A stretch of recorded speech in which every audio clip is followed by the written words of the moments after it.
Nós, por diversos domingos seguidos, temos considerado Hebreus capítulo 11, já fizemos várias exposições sequenciais deste texto, e hoje eu queria considerar, onde paramos, apenas um versículo, Hebreus 11, versículo 20. Quantos têm o texto santo? Ergam-no para que eu possa ver. Quantos aí em cima têm um texto sagrado? Ótimo, louvado seja o nome do Senhor. Hebreus 11, 20.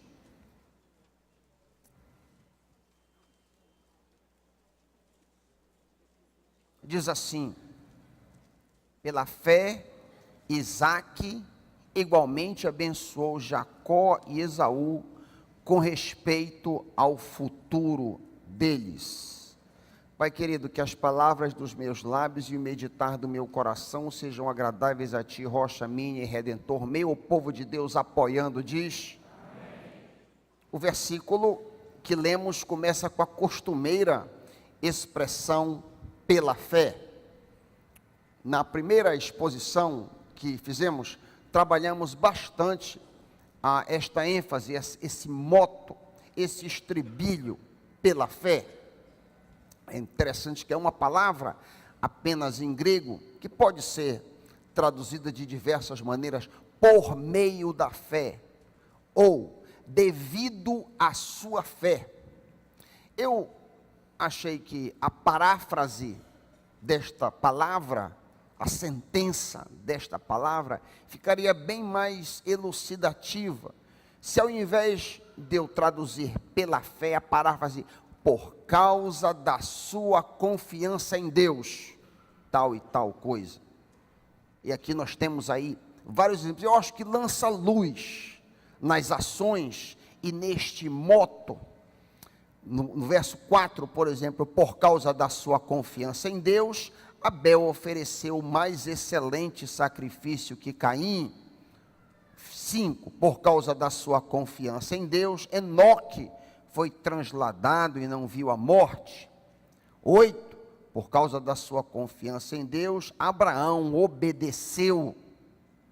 E aí vai, 22, por causa da sua confiança em Deus, José, próximo de sua morte, fez menção do Êxodo. 31, por causa da sua confiança em Deus, Raabe, a prostituta, não pereceu com os desobedientes.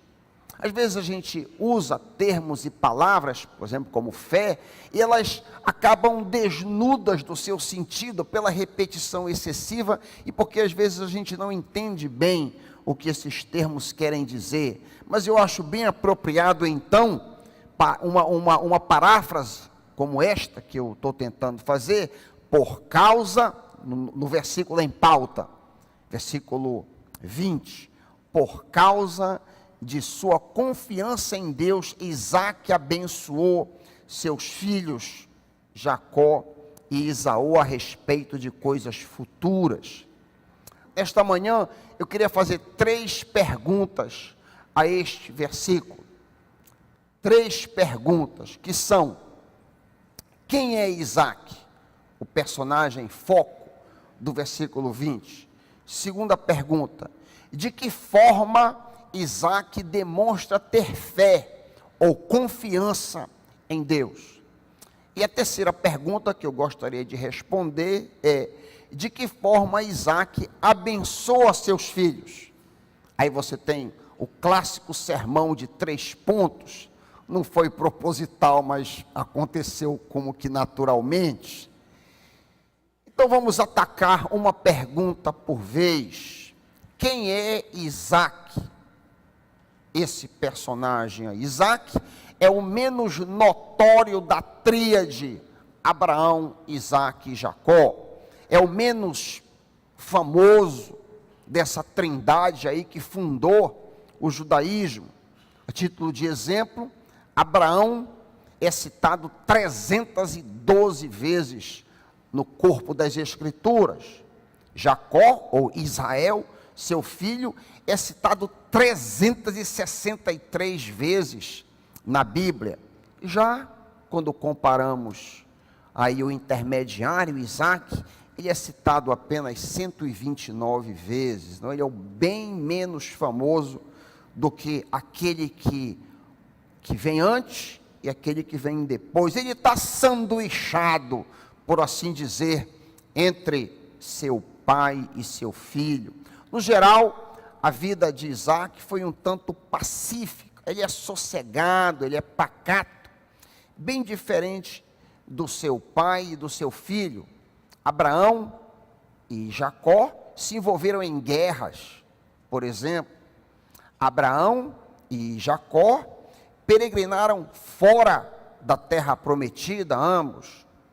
Isaac nunca saiu dos confins de Canaã.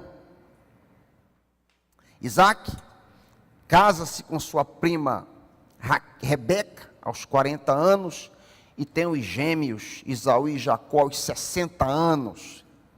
É interessante contrastar, repito, a postura do patriarca, esse estilo pacato, pacífico de ser, ilustrado pela sua obediência aos pais. Isaac queria agradar seus pais, diferente de Esaú, seu irmão. Um grande exemplo é o fato de que Isaac se submete à direção do seu pai, Abraão, com respeito à noiva, a mulher com quem ele deveria casar. Isso é um grande exemplo da postura pacata, humilde, gentil, cordata de Isaac. Quando Esaú, seu irmão, fica sabendo dessa postura, ele vai e toma mais esposas dos povos pagãos, mulheres essas que Esaú já tinha, que era um calo na vida da sua mãe. Quando quando o servo foi buscar uma mulher para Isaac, Esaú se insubordina. A gente vê isso nessas outras mulheres. Gênesis 26, você que está com a sua Bíblia, pode se voltar para o livro de Gênesis 26, 34 e 35, tinha Esaú 40 anos de idade, quando escolheu por mulher a Judite, filha de Beere, o Hitita, e também a mulher Basemate, filha de Elon, o Hitita.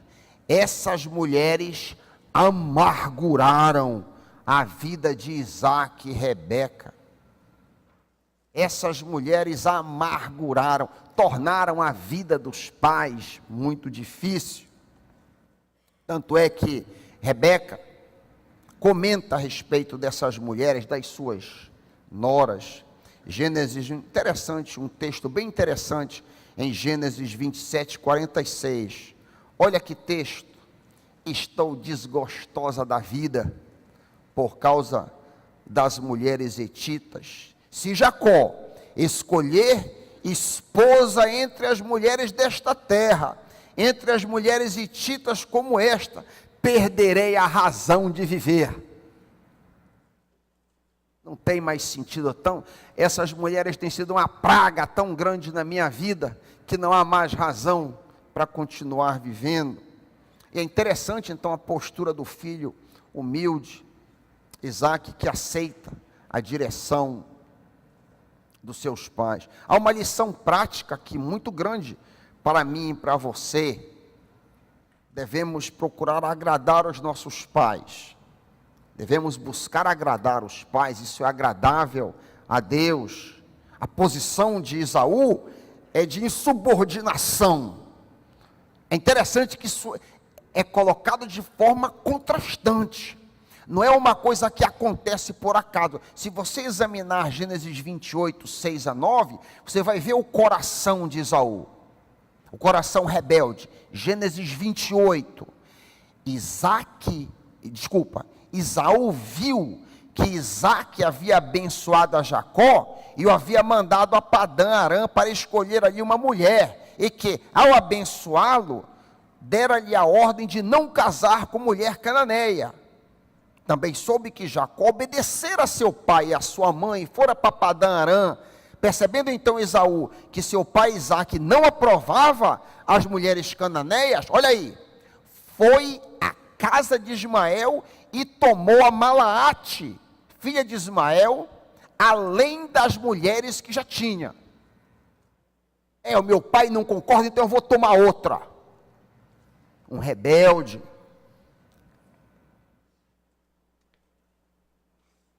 Sem dúvida, o espírito bondoso, manso e submisso de Isaque é diametralmente oposto ao espírito contencioso e rebelde de Esaú. Temos aqui uma lição prática, também muito grande para nós.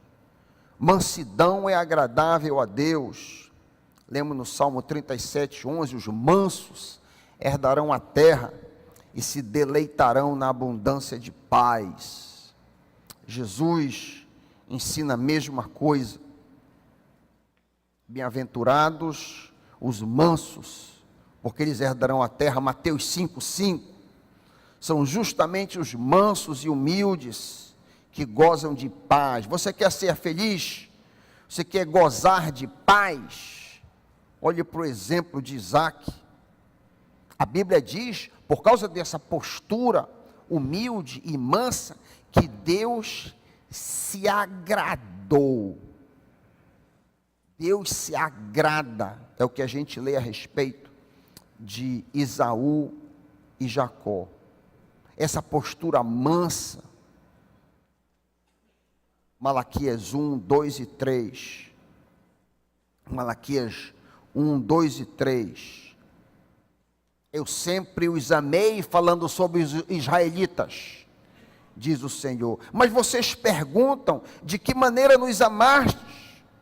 Aí Deus diz, não era Esaú, irmão de Jacó? Declara o Senhor. Todavia, eu amei Jacó e rejeitei a Esaú.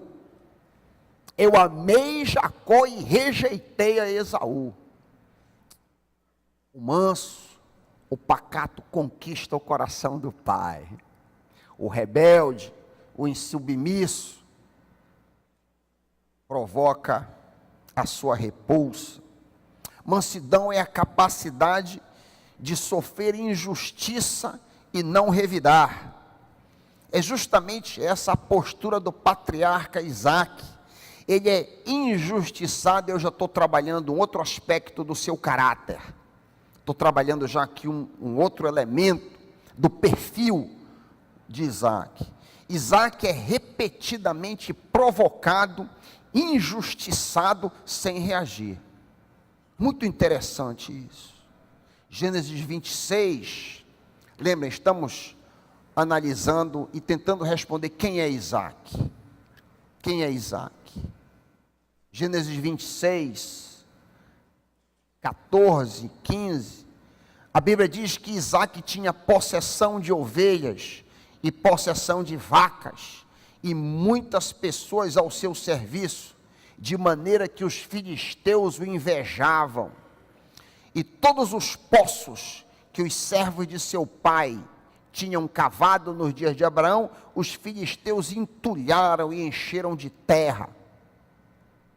Essas perseguições dos invejosos filisteus continuam por anos. A sequência do texto, Gênesis 26, 16 a 21, nos mostra, por exemplo, que o rei Abimeleque pediu para Isaque: sai da nossa terra, já és poderoso demais para nós. Diz o texto, então mudou-se Isaque de lá, acampou no vale de Gerar, e ali se estabeleceu. Isaque reabriu os poços cavados no tempo de seu pai Abraão, os poços que os filisteus haviam entulhado depois que Abraão morreu, e deu-lhes os mesmos nomes que seu pai havia dado. Os servos de Isaque cavaram no vale e descobriram um veio d'água, mas os pastores de Gerar discutiram com os pastores de Isaque, dizendo: a água é nossa. Por isso Isaque deu o nome do poço de Eseque, que quer dizer discussão, porque discutiram por causa dele. Mas ele se vai adiante, ele havia recavado. Ele vai adiante, ele move, então seus servos cavaram outro poço, mas eles também discutiram por causa dele. Por isso Isaque chamou esse outro poço de Sitná, que quer dizer hostilidade. Tudo que Isaque faz é recuar, ao invés de brigar por seus direitos. O resultado dessa postura pacífica é oposto e se vê de maneira pontual ao final, ou quase final, da vida de Isaque, em Gênesis 26 em diante. Por aquele tempo, veio Abimeleque, e Azurate, seu conselheiro, e Ficol, comandante dos seus exércitos. Isaque lhes perguntou: por que vocês viestes ter comigo? Por que vieram a mim, uma vez que vocês têm sido hostis e me mandaram embora? Eles responderam, isso a longo prazo de convivência, eles responderam: vimos claramente que o Senhor é contigo. Por isso dissemos: façamos um juramento entre nós, queremos firmar um acordo contigo. A longo prazo, a postura pacífica e gentil de Isaque chamou a atenção daqueles homens. Isso não está no meu roteiro aqui, mas o princípio geral é que a palavra mansa desvia o furor, mas a palavra dura suscita ira. Então, uma boa maneira, tirando uma lição do perfil deste homem, que eu posso aplicar a mim, a você, é que nós não devemos revidar, não devemos retrucar da mesma maneira quando somos atacados. Devemos ser pacíficos, porque isso conquista o coração do Pai. Isaque, respondendo à pergunta, era um homem pacífico, homem pacato, como eu e você devemos ser. O homem de Deus geralmente não é um homem ou uma mulher contenciosa. Segunda pergunta: de que forma Isaque demonstra ter fé? De que forma Isaque nos dá evidências que tem confiança em Deus? Talvez a maior evidência de que ele tem confiança em Deus e repousa em Deus para a sua vida é o temor do Senhor. O temor do Senhor talvez seja a marca mais destacada na vida de Isaque, o temor do Senhor.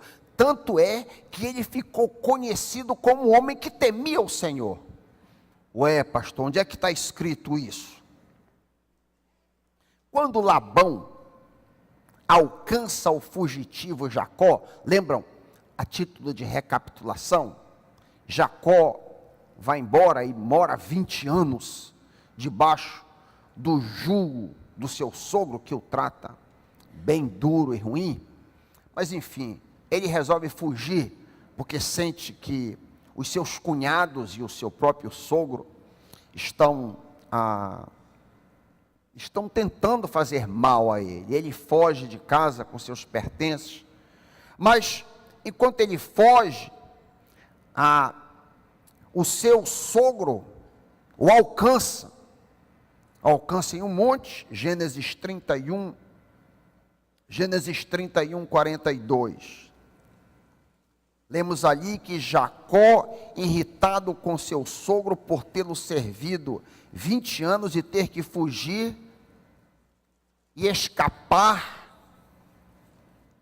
para as montanhas, para que não perca o seu labor de décadas, diz ele, Jacó falando para o seu sogro: se o Deus do meu pai, o Deus de Abraão, que na realidade é o avô, e o temor de Isaque, olha como que Isaque ficou conhecido na cabeça de Jacó, seu filho, o temor de Isaque. Se esse Deus não estivesse comigo, certamente você, Labão, me despediria de mãos vazias, mas Deus viu o meu sofrimento e o trabalho das minhas mãos, e na noite passada ele manifestou a sua decisão. Aí então eles fazem uma aliança de paz, e essa aliança é selada dessa mesma maneira, mostrando o perfil do pai de Jacó, Isaque. Aqui então nesse monte, disse Labão a Jacó: aqui estão este monte de pedras e essa coluna que coloquei entre mim e você. São testemunhas de que passarei, de que não passarei para o lado de lá para prejudicá-lo, nem você passará para o lado de cá para prejudicar-me. Que o Deus de Abraão, o Deus de Naor, o Deus do pai dele, julguem entre nós. Então Jacó fez um juramento em nome do temor de seu pai Isaque. Olha o que marcou a figura desse jovem que seria Israel. O seu pai temia o Senhor. Que herança preciosa, né? Que herança preciosa. Que os nossos filhos vejam em nós o temor do Senhor. Que quando os nossos filhos e os nossos netos olhem para nós, vejam a nossa postura, vejam um genuíno temor do Senhor nos nossos olhos. É o que marcou a vida de Israel, Jacó, ao conviver com seu pai. Temor do Senhor é o princípio da sabedoria, mas os insensatos desprezam a sabedoria e o ensino. Provérbios 1:7. Toda pessoa que deseja ser sábio deve buscar temer a Deus. Devemos orar para que o Pai coloque em nós a reverência e o respeito que lhes são devidos. Prestes a morrer, Moisés sumarizou o tipo de vida que Deus esperava da sua nação Israel. Deuteronômio 10, 12 a 13. Deuteronômio 10, 12 a 13, o sumário. E agora, ó Israel, o que é que o Senhor espera de ti, senão que temas o Senhor? Te dei aqui 613 regulamentos e normas, mas o resumão disso tudo. O que é que Deus quer de ti, no meio de todos esses regulamentos, essas normas e esses preceitos? O Senhor quer que tu o temas. O Senhor teu Deus quer que tu temas, que ande em todos os seus caminhos, que o ame e que o sirva o Senhor teu Deus de todo o teu coração, de toda a tua alma, que obedeça aos mandamentos e os decretos do Senhor, que hoje te dou para o teu próprio bem. O apóstolo Pedro também faz um resumo da vida cristã. Não é só para os israelitas, não. É para mim e para você. O apóstolo Pedro diz esse resumo em 1 Pedro 2, 16 e 17. 1 Pedro 2, 16 e 17. Isso é diretamente para mim e para você que somos cristãos. Vivam como pessoas livres, mas não usem a vossa liberdade como desculpa para o pecado. Vivam como servos de Deus. Tratem a todos com devido respeito. Amem os irmãos. Temam a Deus e honrem a autoridade. Uma outra evidência da fé de Isaque é que ele levanta altares a Deus, tal qual Abraão havia feito. Abraão, se você ler a vida de Abraão, de Gênesis 12 em diante, você vai notar, diferente de Ló, por exemplo, que você nunca encontra em lugar nenhum, Ló erigiu um altar. Pode ler. Diferente, Abraão, se você ler 12:8, 13:4, 13:18, 21:33, você vai encontrar. E ao chegar ali, Abraão construiu um altar ao Senhor. Que coisa linda, né? Que coisa linda. Que coisa linda esses nossos filhos veem nós cultuando o Senhor. Eu tenho lembranças preciosas dos meus pais. toda final de tarde lendo ouro, incenso e mirra, lendo a Bíblia, memórias preciosíssimas, coisa linda, que herança preciosa. Ali erigiu Abraão um altar ao Senhor. E Isaac, mas pastor, é Isaac, ok?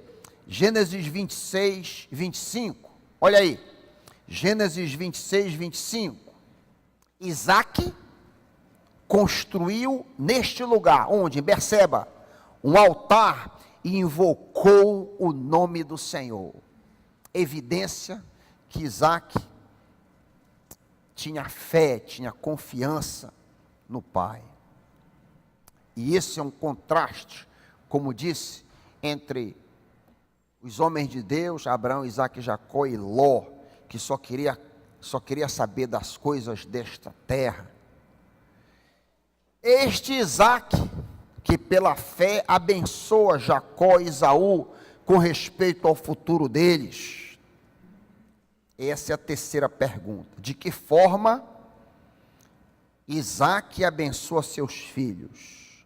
De que maneira Isaque abençoa Jacó e Esaú? Para que a gente entenda esta bênção, é necessário que a gente saiba onde elas estão.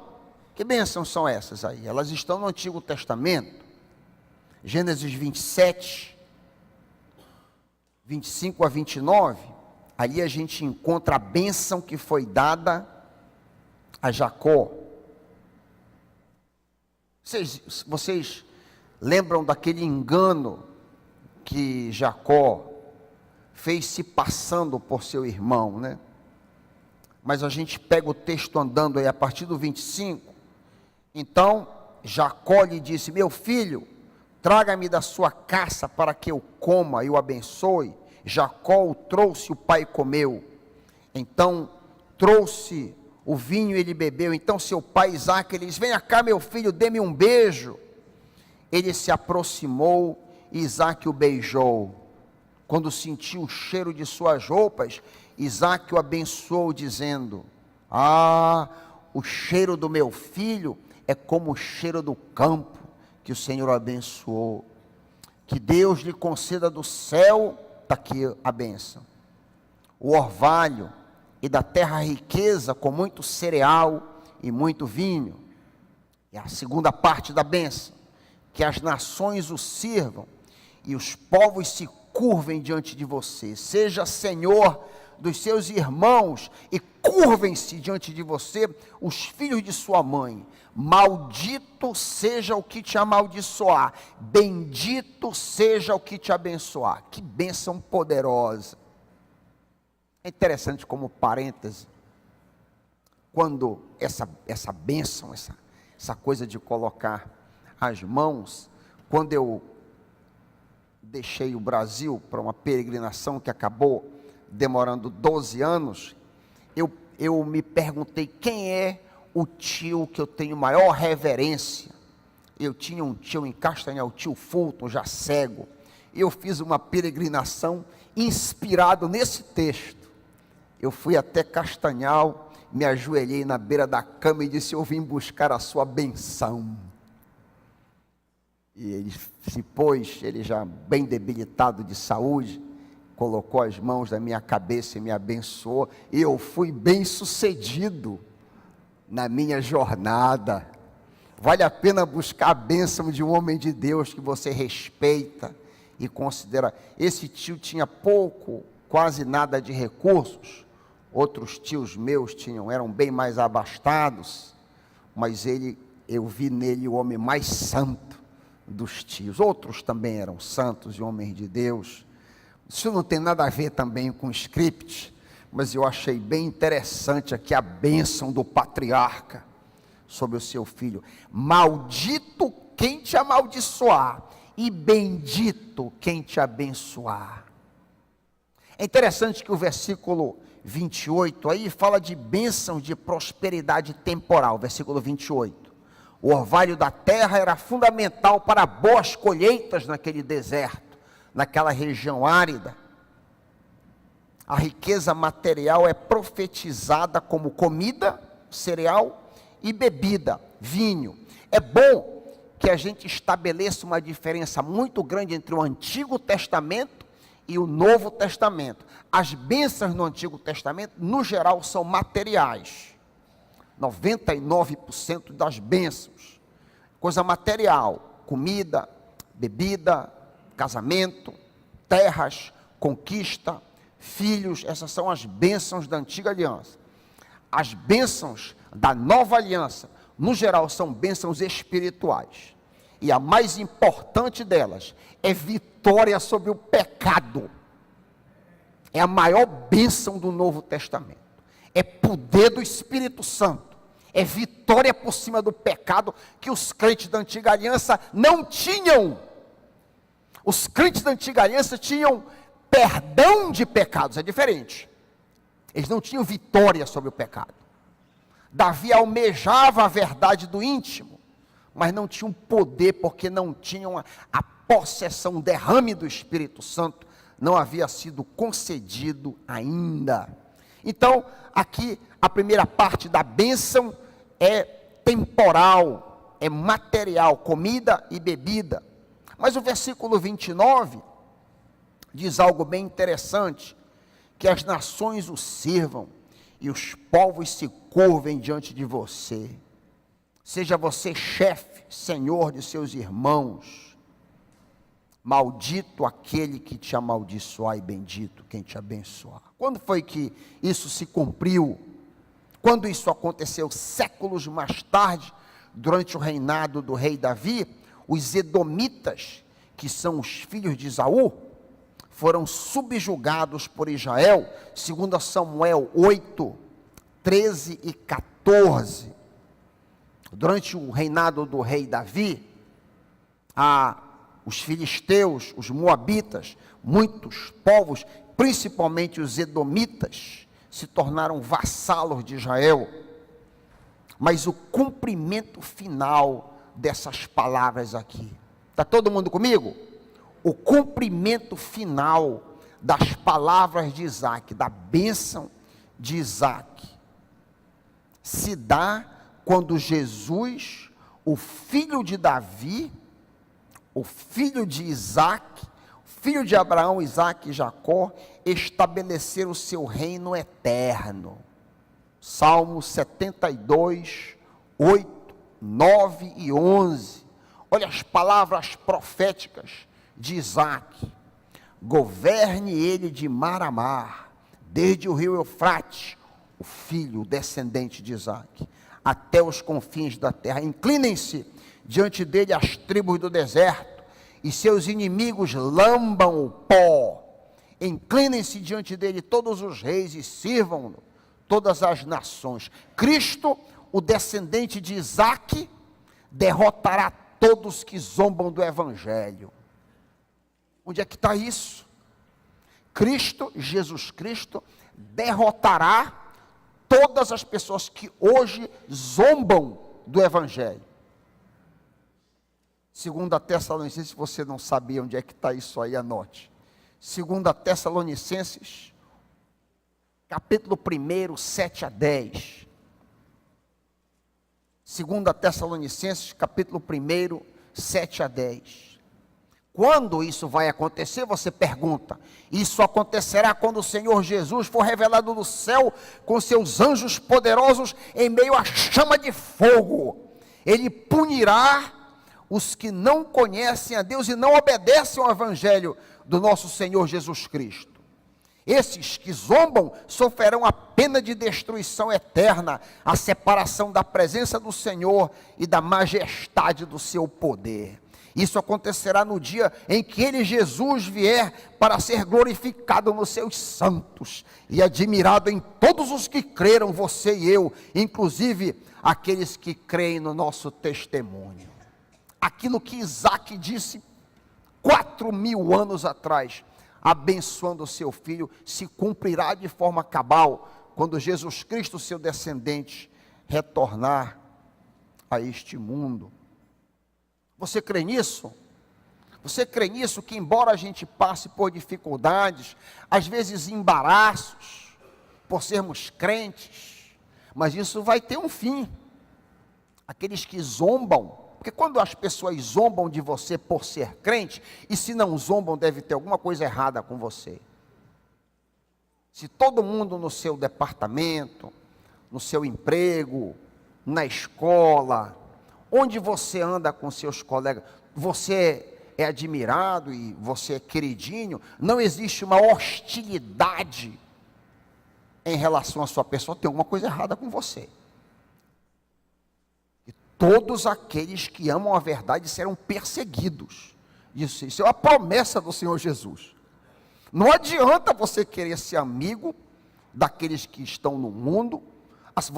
Você pode e deve ser amigável, ser cordato, mas vai haver hostilidade porque a sua postura é santa. Então você não conta as mesmas piadas, você não concorda com muita coisa que é ventilado no meio onde você trabalha, você não pode concordar. Então você vai ter uma hostilidade natural. Mas saiba que a hostilidade não é contra você, é contra Jesus que você representa. Você entende o que eu estou dizendo, querido? A hostilidade que você sente, na realidade não é contra você, é Jesus que está em você. Isso vai ter um fim, nós acabamos de ler. Conforme Isaac profetizou, isso acontecerá quando Jesus for revelado do céu, com os anjos em fogo, tomando vingança contra todos aqueles que desprezam o evangelho de Jesus Cristo. Então, tenha calma e espere. Tenha bom ânimo e espere. O Senhor está contigo, amém? E a bênção de Esaú? A bênção de Esaú, onde está? Gênesis 27, 30, 40, eu vou ler apenas do 38 em diante.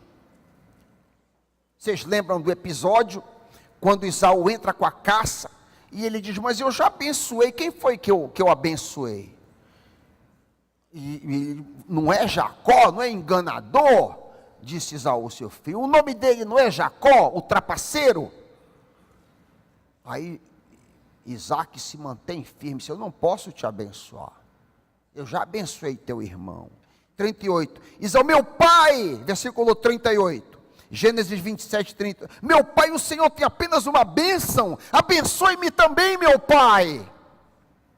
Então chorou Esaú em alta voz. Seu pai Isaque disse, a tua habitação será longe das terras férteis, distante do orvalho que desce do céu. Isso aqui é um contraste com a bênção do irmão. Você viverá por sua espada e servirá a seu irmão. Dura palavra, né? Chama atenção aqui a postura firme de Isaque ao entender a providência de Deus. Isaac queria abençoar Esaú, justamente como era costume, mas ao perceber o engano que ele havia se metido, ele percebeu a intenção divina, e foi irredutível. E eu penso, olha aqui para mim, eu penso que veio à memória do velho Isaac, o que havia acontecido anos e anos antes, quando a sua esposa deu à luz. É muito possível que voltou à memória do patriarca, Gênesis 25, 26, quando Rebeca estava dando à luz, os meninos os bebês no ventre se degladiavam, um com o outro, lutando o bebê, as duas criancinhas dentro da barriga da mãe. Diz o Senhor a ela, 2 nações estão em teu ventre, já desde as tuas entranhas 2 povos se separarão, um deles será mais forte que o outro, mas o mais velho servirá o mais novo. É possível que quando Isaac realizou, ele estava cego, quando ele viu o engano que ele havia caído, ele disse, olha, a profecia que foi falada lá atrás, quando as crianças nem do ventre ainda tinham saído, estão se realizando. E ele se mantém firme, porque crê na soberania de Deus. Ele crê de fato que Deus é soberano e faz como quer. Se você é um crente, aplicação para mim e para você. Se você é um crente, se você foi lavado no sangue de Jesus, se você foi de fato regenerado, saiba que não foi você que simplesmente levantou a mão e aceitou Jesus. Você fez isso porque você foi eleito pela soberania do Senhor. A doutrina da eleição não é para você questionar a Deus, não. A doutrina da eleição é para você cair de joelhos em cima. Por que eu? Por que eu? O Senhor teve misericórdia de ti. Por que eu, um pecador? Por quê? Porque Deus é misericordioso. E Ele ama pecadores que se reconhecem como tal. E aí resta você apenas cair de joelho e louvar-lhe o nome. Senhor, nenhum crente tinha que ter complexo de inferioridade. Se você entende corretamente a doutrina da eleição, nenhum crente tinha que ter, eu não tenho valor, eu sou feio, eu sou gorda. Nenhum crente, você foi eleito, você é precioso aos olhos do Pai. O Senhor pensou em ti do ventre. Na realidade, a Bíblia diz em Efésios que antes da fundação do mundo, o Senhor te amou. A consequência da bênção de Esaú é que Deus é soberano, elege do ventre, faz como quer, não deve satisfação a ninguém. E em conclusão, como que eu sei que eu sou um eleito do Senhor? Como que eu sei? Eu posso saber? Pode. Você lembra que Isaac buscava o temor do Senhor, era um homem santo? A pergunta é, você busca o Senhor, você é um homem santo? Você batalha por isso? A doutrina da eleição não é para você vestir uma capa de pecado. Quando você entende o que eu acabei de dizer, e você então diz, eu vou arrepiar, é a maior evidência que você não é salvo. É a maior evidência que você talvez seja membro de uma igreja, quem sabe, seja diácono, seja pastor, como eu, mas você não é um eleito do Senhor. O homem de Deus, a mulher de Deus, deseja a santidade, deseja agradar o Pai, como Isaac desejava agradar os seus pais, como nós vimos na exposição dessa manhã. Esaú não queria agradar os pais, tanto é que foi buscar mulheres hititas para irritar os seus pais. Evidência, você deseja agradar o Senhor, você ama o Senhor, você foge do pecado, como Isaac, você recua, você é pacato, você agrada ao Pai. Tens desejo de ser santo? Tens desejo de ser santo, querido? Querida? Você já tomou uma decisão por Cristo? O que eu falei aqui, em nada impede você receber Jesus. Por sinal, quando você levanta a mão e dizer, quero Jesus, é a maior evidência, ou pode ser, a maior evidência que você é um eleito, predestinado desde a fundação do mundo, para ser do Senhor. Você já tomou essa decisão? Você já entregou a sua vida ao Senhor Jesus? Você já fez isso? Se você nunca fez isso, eu queria dar uma oportunidade para você hoje à noite. Quem sabe você fez isso em algum momento, mas você atualmente se encontra longe dos caminhos do Senhor. Você se desviou, eu queria dar uma oportunidade para você nessa manhã, a receber a Cristo Jesus como seu Salvador. Alguém aqui que deseja receber a Jesus Cristo, estejamos orando, há uma batalha nesse momento, nesse auditório. O inimigo não quer que você faça isso. O diabo não quer que você abra a sua vida, se arrependa dos seus pecados e abrace a Cristo. Ele não tem interesse nisso. Mas não se deixe enganar. Alguém levante a sua mão corajosamente, eu quero orar com você. Amém. Pode baixar a sua mão, já vi. Há uma outra pessoa, parece que hoje é dia de salvação na casa do Senhor. Há uma outra pessoa que deseja, amém, pode, amém, já vi, amém, já vi. Há uma outra pessoa, alguém aí, além desses 2 braços que foram erguidos acima, amém, pode baixar, já vi. Alguém aqui, amém, pode baixar, já vi. O Senhor está salvando pessoas, o Senhor está salvando pessoas na casa dele. Há uma outra pessoa que deseja abraçar a Cristo, se arrepender dos seus pecados genuinamente e se voltar para Cristo. Levante a sua mão corajosamente.